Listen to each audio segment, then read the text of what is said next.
안녕하세요. 건조한 시선입니다. 오늘 해볼 얘기는 시간이 조금 지나긴 했는데 6월 3일에 지방선거가 있었죠. 저도 선거를 해야 되는데 부득이하게 지금 해외에 나와 있는 상태라 투표를 하지는 못했습니다. 근데 당연히 선거니까 관심을 갖고 뉴스를 지켜봤는데 이번에 사건이 터졌죠. 지방선거 관련해서 이제 부정선거 뉴스가 계속 나왔는데 스타트가 된 게 잠실에서 어느 지역에 투표지 부족 사태가 나타났죠. 개인적으로 솔직히 이해가 가진 않습니다만 이 선거 사상 초유의 사태였죠. 투표지가 부족해서 사람이 선거를 못했다. 음식점에 왔는데 밥을 못 먹는 거죠. 돈을 줘도 밥을 못 먹어. 예약을 했는데 식당을. 그러니까 이제 제가 보니까 송파구에 뭐 문정동, 잠실 몇 동, 가락동 뭐 투표 용지가 부족했고 그 다음에 뭐 강남구도 있었고 광진구도 있었고 어떻게 보면 서울의 중심적인 지역이잖아요. 한강벨트를 끼고 있는 나름 괜찮은 서울 내에서는 좋은 지역이고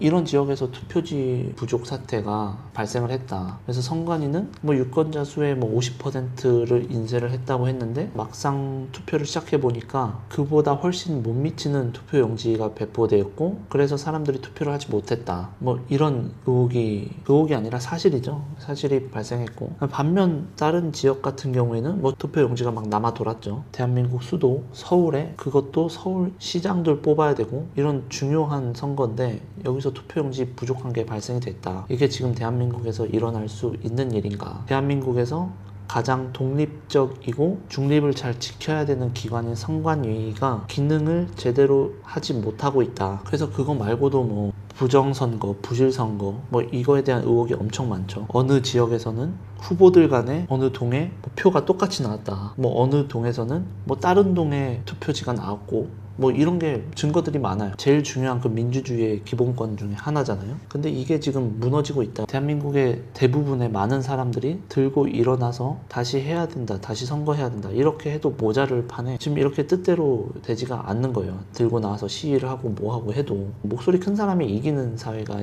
대한민국이거든요. 그 이상과 법칙이 통하지 않는 그 목소리 큰 사람, 때 잘 쓰는 사람, 들어주고 사회에 기여를 안 하는 사람들, 뭐 이런 사람들 도와주고 이게 대한민국 구조적으로 이 문제가 있다. 그래서 저는 개인적으로 이 상황을 평가를 하자면 이 대한민국이 그 역사를 반복하고 있다. 이 조선이 망한 과정을 똑같이 답습하고 있다. 이 조선이 망한 이유가 뭡니까 이게? 첫 번째로 이제 외교적으로 안 됐죠.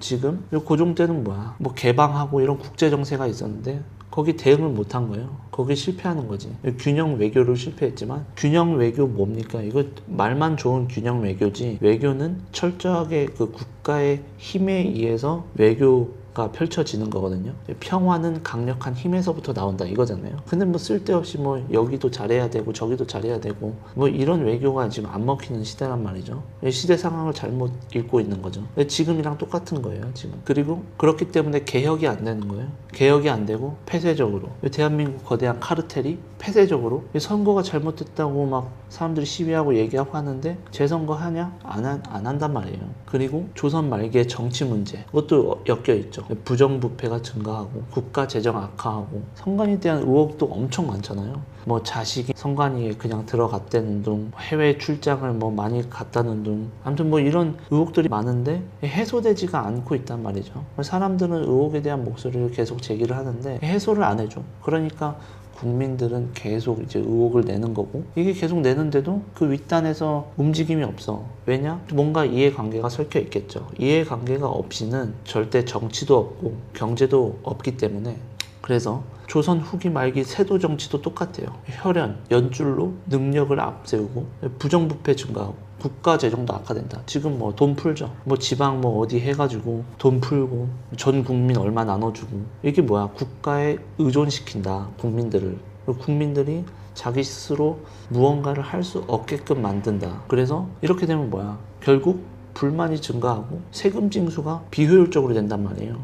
이러면서 국가 세수 안 되고 사람들 양극화 일어나고 불만 증가하고 이래서 조선이 망한 거 아니에요. 지금도 제가 봤을 땐 한국이 역사는 반복되는 이 사이클에 지금 그 과정에 있다. 대한민국이 커다란 그 아픈 곳을 도려내지 않으면 절대 앞으로 나아갈 수 없는 상황에 지금 놓여져 있다. 조선이 망한 이유도 그런 이유들 때문에 지금 외세의 힘에 의해서 그때는 일본이었죠. 압도적인 군사력을 가지고 갈라지고 어떤 국제 정세와 같이 맞물려지면서 조선이 이렇게 된 거 아니에요. 그래서 남북한 갈라지고 거기서 대한민국 극소수의 히어로들이 기업을 세우고 민주주의를 발전시키면서 여기까지 왔는데 더 이상 대한민국을 이끌었던 히어로들도 점점 나타나지도 않고 인재풀이 또 많아야 되는데 인구수는 점점 줄어들고 다음에 선거가 투명할 거라는 본향이 이게 있냐 이거예요. 다음에도 이렇게 부실 선거가 나오면 정치적, 경제적 이해 집단을 가진 거대한 카르텔은 자기들 뜻대로 이제 나라를 이제 쥐락펴락하는 거죠.